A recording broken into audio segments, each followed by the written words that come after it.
점점 많이 피곤해지고 힘들고 지치고 더 힘든 상황이지만 또 이런 어려운 상황을 이기고 하나님 앞에 예배드리는 것은 더 소중한 일이라고 생각을 합니다. 여러분, 이렇게 오늘 주님 앞에 예배드리는 것이 훗날 우리들의 삶 속에는 엄청난 신앙 고백이 될 거예요. 그러나 우리가 주님 앞에 왔을 때 예배에서 가장 중요한 것은 우리 자신들이 먼저 하나님께 참된 예배자가 되는 것입니다. 참된 예배라 하면 온전히 우리의 마음과 생각이 하나님께 집중되는 것입니다. 이때 우리의 예배를 방해하는 몇 가지 요소가 있죠. 그 중에 우리의 잡념, 그 다음에 또 하나가 여러분이 휴대폰 자꾸 손이 가고 그러잖아요. 근데 이제 이런 모든 것을 이겨야 합니다. 그 다음에 가능하다면 예배에 들어오실 때는 휴대폰을 꺼놓으시는 게 가장 좋고요. 그래서 정말 우리들이 온 마음을 다해서 하나님께 집중하고 예배 드리는 것, 하나님이 얼마나 기뻐하실까요? 오늘도 여러분이 오직 하나님께 집중하는 이 예배 시간이 되기를 바랍니다. 오늘 제목을 보시면 간구라고 그랬죠? 그렇게 정한 이유는 우리 오늘 읽은 본문에 보시면 간구라는 표현이 3번 나오고 있어요. 먼저 26절을 보십니다. 이와 같이 성령도 우리의 연약함을 도우시나니 우리는 마땅히 기도할 바를 알지 못하나 오직 성령이 말할 수 없는 탄식으로 우리를 위하여 친히 간구하시느니라. 첫 번 나왔죠. 또 27절 마음을 살피시는 이가 성령의 생각을 아시나니 이는 성령이 하나님의 뜻대로 성도를 위하여 간구하심이니라. 이렇게 2번 반복이 되고 있어요. 자, 그렇다면 간구라는 뜻이 뭘까요? 한문의 의미 그대로만 풀자면 간절히 구하는 기도죠. 여러분, 기도는 우리가 하나님께 통하는 데 있어서 가장 중요한 것이죠. 그런데 사실 기도를 어렵게 생각하는 분들이 많아요.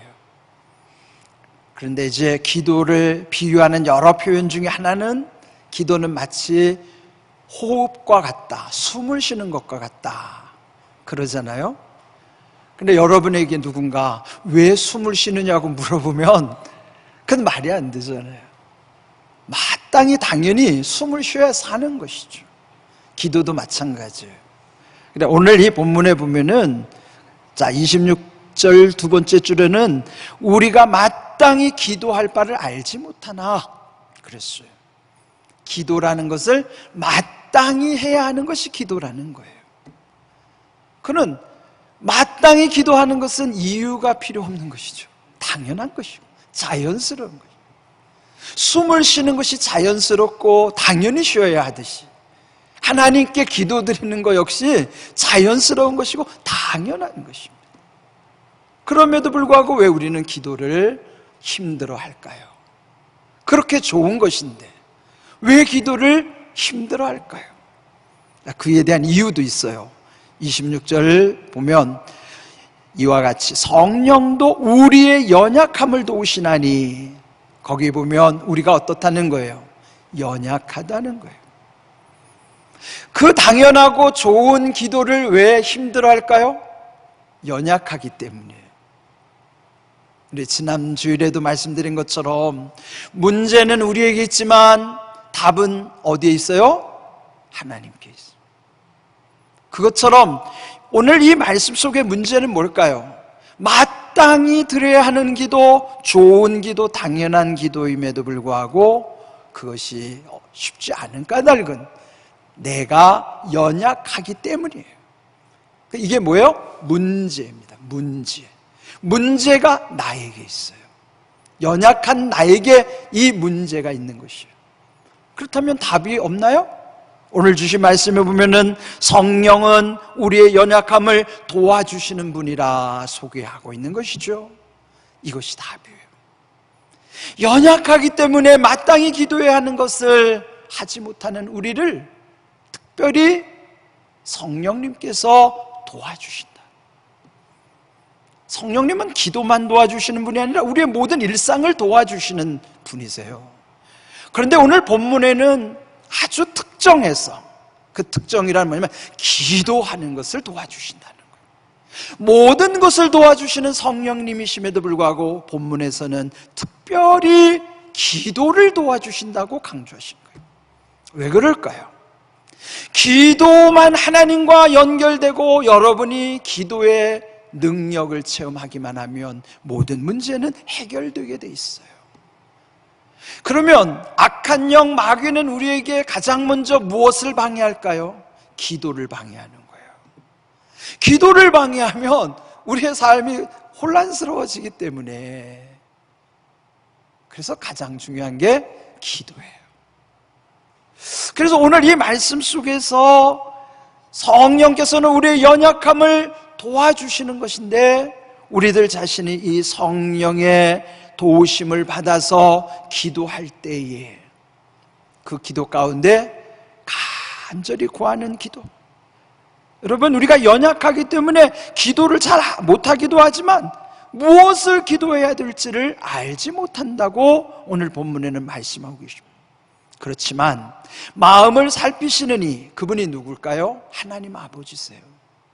우리의 마음을 살피시는 하나님 아버지는 우리에게 보내주신 성령님과 생각이 통하시는 분이시란 말이죠.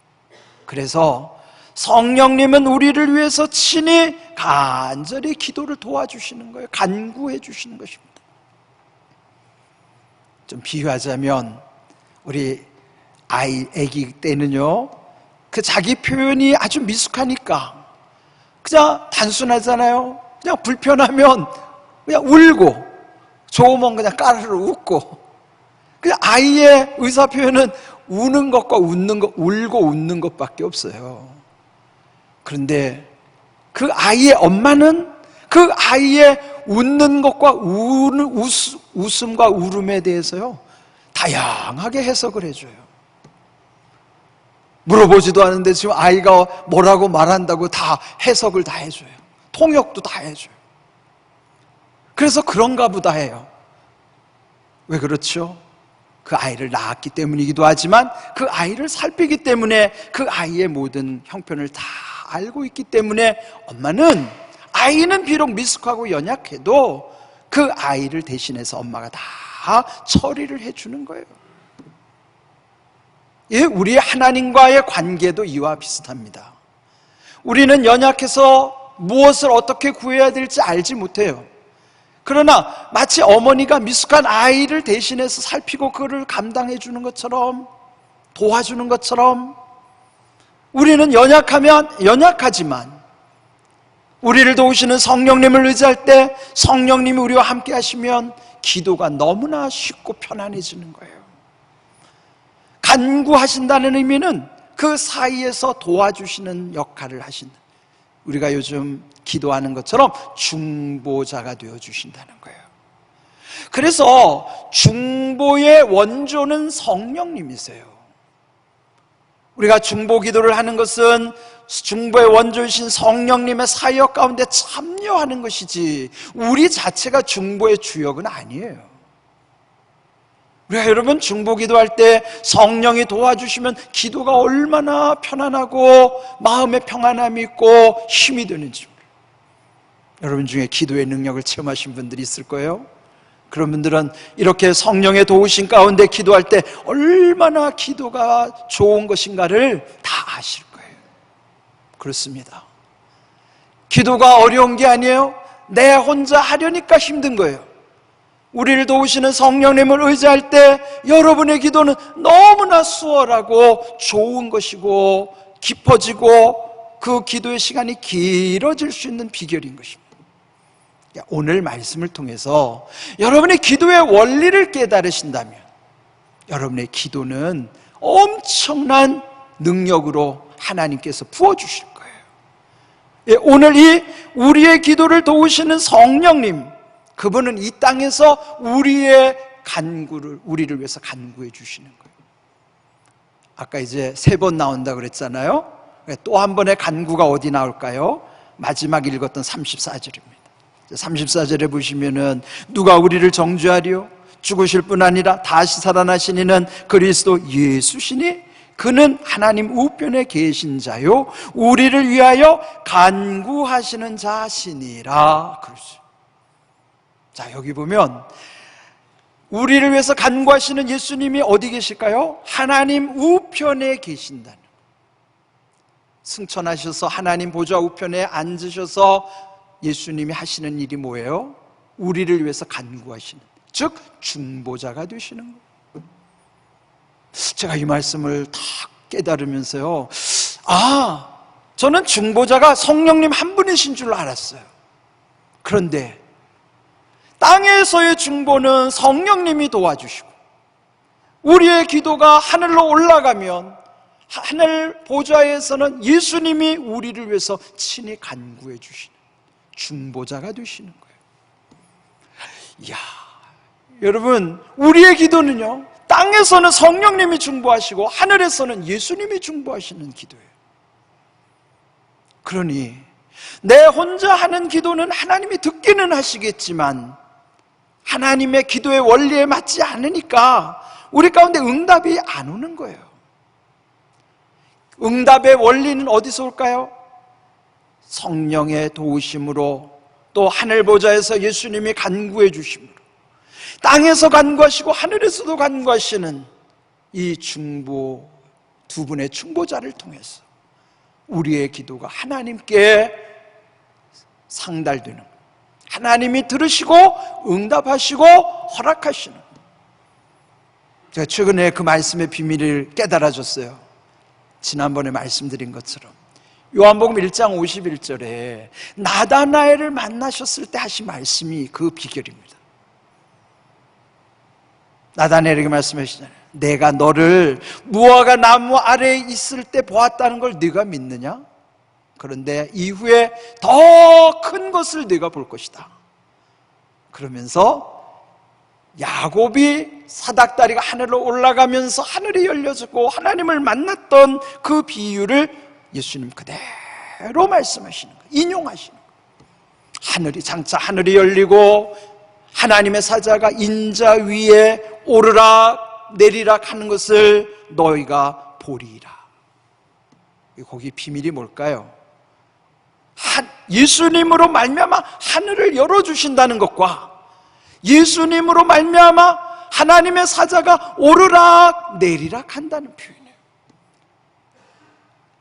아니, 왜 아무 이유와 까닭도 없이 하나님의 사자가 올라갔다 내려오실까요? 오르락 내리락은 우리의 기도를 가지고 올라가시고 응답을 받아서 내려오신다는 상징적 표현이 오르락 내리락이에요. 우리가 성령의 도우심을 받아서 하나님께 드리는 기도가 얼마나 귀한 것인가를 깨우쳐 주신 말씀. 여러분, 기도가 얼마나 중요한가를 아시면요, 기도하는 자리가 얼마나 귀한지 몰라요. 저는 새벽마다 이 말씀이 깨달아지고부터요, 기도할 때마다 그게 마음에서 믿어지는 거예요. 지금 이 내가 드리는 기도 가운데 하늘 문을 열어주시면서 주님의 이름으로 구할 때마다 하나님의 사자들이 오르락내리락 기도를 받아 올라가시고 응답을 받아 내려주시고 하는 이 귀한 기도의 원리를 생각하니까 얼마나 기쁜지 몰라요. 여러분, 기도는 이렇게 귀한 것입니다. 결국 우리의 영은 하나님의 말씀과 기도로 거룩해지는 것, 하나님의 성품을 닮아가는 것인데, 이렇게 하나님의 말씀을 경청할 뿐만 아니라 그 말씀을 붙잡고 하나님께 드리는 기도. 최근에 그 유기성 목사님은 말씀 기도라고, 말씀과 기도를 연결해서 표현하시더라고요. 전 그 참 뜻깊다고 생각합니다. 말씀 따로 기도 따로가 아니고 말씀 자체가 기도예요. 말씀 기도라는 건 말씀을 의지하여 기도하는 말씀 기도가 함께 연결되는 거예요. 이렇게 귀한 말씀을 통해서 우리에게 보여주시는 귀한 결과가 있어요. 그 말씀은 오늘 28절 우리 함께 좀 읽어볼까요? 우리 같이 한번 좀 마음에 새기면서 한 목소리로 읽어보겠습니다. 우리가 알거니와 하나님을 사랑하는 자 곧 그의 뜻대로 부르심을 입은 자들에게는 모든 것이 합력하여 선을 이루느니라. 아멘. 우리가 알거니와라는 말, 우리가 이것도 반드시 알아야 될 말씀이라는 것을 전제하는 것입니다. 그렇다면 여기 두 가지 있죠. 하나님을 사랑하고 그 하나님께로 부르심을 받은 자들이라면 모든 것이 합력하여 선을 이루느니라 말씀이십니다. 여기 중요한 것은 모든 것이 합력한다는 것이에요. 모든 것이 뭘까요? 우리 생각에는 좋은 것만이 거기에 해당될 것 같잖아요. 그런데 이 모든 것 속에는 우리가 힘들어했던 고난의 시간들, 역경의 시간들, 내가 상처받았던 옛날 일들, 안 좋았던 추억들, 그런데 깨달아지고 보니까 마침내 의의 최후 승리를 얻은 그 시점에서 지난 날을 돌이켜보면 이 모든 것은 다 줄줄이 꿰어져서 여기 성공에 이르게 하신 재료가 됐던 거예요. 그러면 이것은 그 당시는 내게 너무나 고통스럽고 상처였고 아픔이었지만 하나님의 은혜 가운데 깨닫고 보면 이것도 다 모든 것 속에서 이것이 버무려져서 합력해서 마침내 선한 결과로 나타나게 하시는 것입니다. 아무나 그렇게 되는 게 아니에요. 모든 상처와 고난이 다 선하게 결과가 맺혀지지는 않아요. 중요한 것은 합력한다는 게 중요한 거예요. 그 합력을 누가 하실까요? 합력이 뭐예요? 힘들이 모여지는 게 합력, 연합하는 힘. 연합하는 힘이 합력이에요. 자, 그렇다면 우리가 오늘 이 본문에서 보면은 합력할 때 첫 번째 누구와 힘이 합해져야 될까요? 26절, 27절에 보면은 우리를 도우시는 성령님과 연합해야 됩니다. 우리의 기도는 성령님이 도와주시는 그 합력함으로써 말미암아 마침내 그 기도 응답 가운데 선한 열매와 결실로 나타나게 하시는 거예요. 합력하여 선을 이루시는 것은 그 속의 합력은 성령의 도우심이 포함되는 합력이에요. 그러나 더 궁극적으로 하나님 보좌 우편에 계신 예수님이 우리를 위해서 간구하시기 때문에 예수님도 힘을 보태주시는 거예요. 여러분, 이 삼위일체 기도 방법은요 이렇게 중요한 것이에요. 원래 기도의 목적은 하나님 아버지께 구하는 것이죠. 그런데 예수님은 또 하나의 비밀을 알려주신 것은 누구든지 내 이름으로, 즉 예수님의 이름으로 구할 때 아버지께서 들으신다는 거예요. 그 비밀이었어요. 그런데 예수님이 하늘로 올라가신 다음에 우리에게 하나님의 영, 예수님의 영이신 성령님을 보내주셔서 그분이 우리를 도와주시기 때문에 성령의 도우심과 예수님의 이름으로 구할 때 하나님 아버지께서 들으시고 그 기도를 우리에게 응답 주시는 거예요. 여러분, 이 기도의 원리를 깨닫고 한번 기도해 보세요. 기도의 그 모든 게 달라져요. 모든 고난을 겪은 믿음의 사람들이 한결같이 고백하는 것이 오늘 8장 26절입니다. 하나님을 사랑하는 자 곧 그의 뜻대로 부르심을 입은 자들, 그는 모든 사람들이에요. 믿음 안에 있는 모든 사람들은 다 누구든지 그 모든 것 속에 고난도 포함하여 그 모든 것이 합력해서 마침내 선을 이루게 되었음을 고백하는 거예요. 최근에 본죽 대표인 최복희 권사님, 어제 유튜브에 검색해 보면 그분의 간증이 많이 나와요. 한번 기회 있을 때 한번 들어보십시오.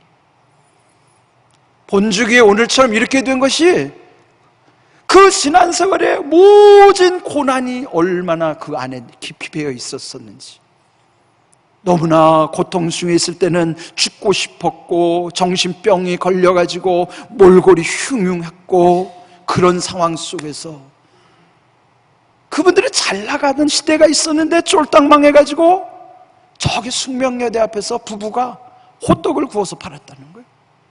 그때 그 반죽을 하면서 그 최복희 권사가 30대 초반인데 호떡 반죽을 만들면서 무릎으로 기도하면서 그때 깨달은 게 무릎 경영이라는 거예요. 무릎 경영이 뭐예요? 기도로 경영하는 거예요. 호떡 장사를 할 때부터 무릎 경영의 비밀을 깨달아서 오늘날 이렇게 본죽 외에 엄청난 기업을 이뤘다는 거예요. 제가 가만히 듣고 보니까 그리스도인들의 경영 방식은 무릎 경영에서부터 시작해야 돼요. 가정을 경영하든지 사업을 경영하든지 여러분이 무슨 계획을 하든지 우리 그리스도인은 그분의 고백처럼 다 무릎 경영으로부터 시작돼야 돼요. 기도로부터 경영이 시작돼야 된다 이 말이죠. 그런데 그분들이 마침내 이제 그것도 힘들어서 500원짜리 호떡 하나도 하나님이 도와주시지 않으니까 안 팔리더라는. 그래서 결국은요 그것도 한 1년이다가 접고 친구가 경영하는, 남편은 외식 컨설팅 업체에, 아내는 식당의 종업원으로. 그런데 거기서요 그 식당 외식 컨설팅 하면서 그 모든 그 프랜차이즈의 경영 원리를 깨닫게 됐다는 거예요. 이 남편, 이 최복희 권사, 이분은 식당에서 죽을 만드는 그걸 비법을 터득했다는 거예요.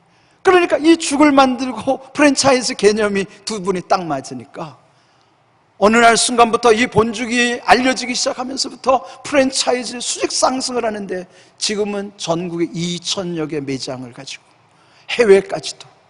그런데 거기서 끝나는 게 아니라 하나님의 나라를 위해서 그 기업이 쓰임받고자 선교에 매진하는 거예요. 그 부부들이. 자세한 건 거기 읽어보세요.